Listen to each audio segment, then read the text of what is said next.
قبائلی اضلاع کے اندر مائنز اینڈ منرلز ہے، اس کی دولت کو کنٹرول کرنے کے لیے کوئی طریقہ نکالا جا رہا ہے۔ میں وہ دھوکہ آپ کے سامنے واضح کرنا چاہتا ہوں۔ یہ آپ کی ذمہ داری ہے کہ اس دھوکے کو آپ ایکسپوز کریں۔ قبائلی اضلاع کے اندر 2018 سے پہلے 1,18,000 گھر جو ہے وہ مختلف ملٹری آپریشنز کے اندر مسمار ہوئی ہیں۔ قبائلی اضلاع کے اندر جرگہ سسٹم کو ریوائیو کرنا یا قبائلی اضلاع کی جو کانسٹیٹیوشن کے تحت خیبر پختونخوا کے اندر ضم ہوئے ہیں، اس پروسیس کو ریورس کرنا پوری خیبر پختونخوا اور پاکستان کے لیے ناقابل قبول ہوگی۔ جماعت اسلامی اس کو ریجسٹ کرے گی۔ جماعت اسلامی اس پہ آل پارٹیز کانفرنس بلا کے کنسنسس ڈیولپ کرے گی۔ تمام پارٹیوں کو ہم اکٹھا کریں گے، اس پہ کنسنسس ڈیولپ کریں گے اور ہم اس پروسیس کو ریورس نہیں ہونے دیں گے۔ میں اس کے ساتھ یہ بھی کہنا چاہتا ہوں کہ لوگ اس پہ شکوک و شبہات کا اظہار کر رہے ہیں کہ جو ٹرمپ کے ساتھ ہماری سیکیورٹی اداروں کے چیف کے، ہمارے آرمی چیف کے جو میٹنگز ہوئی ہیں، لوگ اس کو اس کانٹیکس میں بھی دیکھ رہے ہیں۔ میڈیا کے اندر بھی یہ باتیں ہو رہی ہیں کہ جو قبائلی اضلاع کے اندر مائنز اینڈ منرلز ہے، اس کی دولت کو کنٹرول کرنے کے لیے کوئی طریقہ نکالا جا رہا ہے۔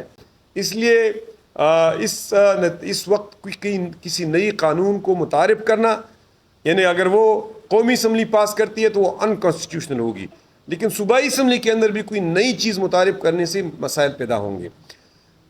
قبائلی اضلاع کے اندر 2018 سے پہلے بدامنی تھی۔ قبائلی اضلاع کے اندر 2018 سے پہلے 1,18,000 گھر جو ہے وہ مختلف ملٹری آپریشنز کے اندر مسمار ہوئی ہیں۔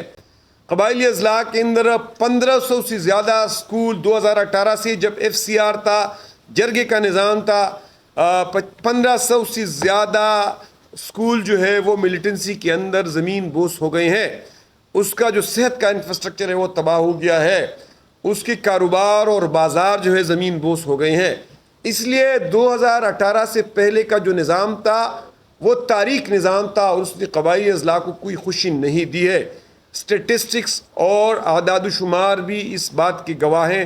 اس لیے ہم فیڈرل گورنمنٹ کو، صوبائی حکومت کو وارن کرنا چاہتے ہیں کہ اس قسم کے تجربوں کو دوبارہ ریپیٹ نہ کیا جائیں۔ کیا کرنا چاہیے؟ صوبائی حکومت نے اور وفاقی حکومت نے اور 25ویں آئینی ترمیم کی جو کمیٹی تھی، اس کمیٹی کے سفارشات کے اندر 1,000 ارب روپے قبائلی اضلاع کے ساتھ وعدہ کیا گیا تھا۔ میں پوچھنا چاہتا ہوں کہ آپ نے کوئی ایک پیسہ اس میں ریلیز کیا ہے؟ قبائلی اضلاع کو جو بجٹ مل رہا ہے اس میں ایک بھی پیسہ اس سے نہیں مل رہا ہے، اور یہ سارے وہ روٹین کا بجٹ قبائلی اضلاع کو دیا جا رہا ہے۔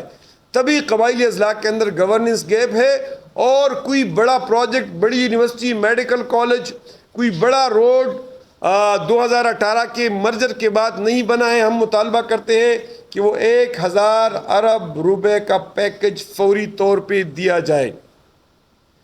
ہم یہ بھی مطالبہ کرتے ہیں کہ قبائلی اضلاع کے اندر پولیس کے نظام کو اسٹرینتھن کیا جائے، عدالتی نظام کو اسٹرینتھن کیا جائے اور اس پہ انویسٹمنٹ کی جائے۔ ہم یہ بھی مطالبہ کرتے ہیں کہ قبائلی اضلاع کے اندر جو لوگوں کے کاروبار تباہ ہو گئے ہیں، گھر تباہ ہو گئے ہیں، ان کو ریہیبلیٹیشن کے لیے ایک بہت بڑی پیکج دی جائے۔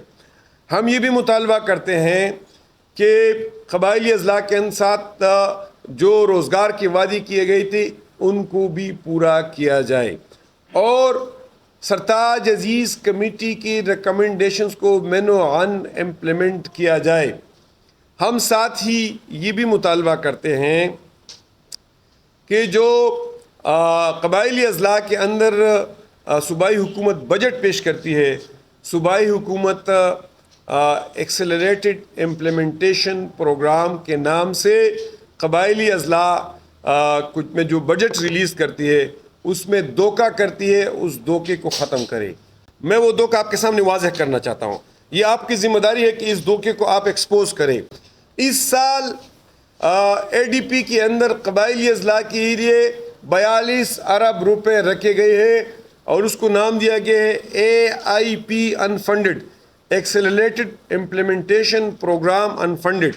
یہ ایکسلریٹڈ امپلیمنٹیشن پروگرام یہ قبائلی اضلاع کے لیے وہ پیسے ہیں کہ جس کی نتیجے میں 25ویں آئینی ترمیم کے نتیجے میں وہاں ڈیولپمنٹ ہوگی، اور اس کو انفنڈڈ کا نام اس لیے دیا گیا ہے کہ حکومت یہ پریزیوم کرتی ہے، یہ فرض کرتی ہے کہ یہ پیسے سندھ، بلوچستان اور پنجاب اپنے 3% NFC شیئر میں سے دے گی، تو اس کے نتیجے میں قبائلی اضلاع کے اندر ڈیولپ ہوگی۔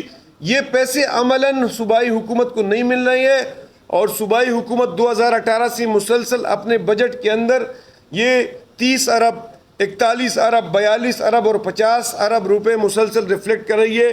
ہم صوبائی حکومت سے مطالبہ کرتے ہیں کہ یہ دھوکہ قبائلی اضلاع کے ساتھ بند کریں۔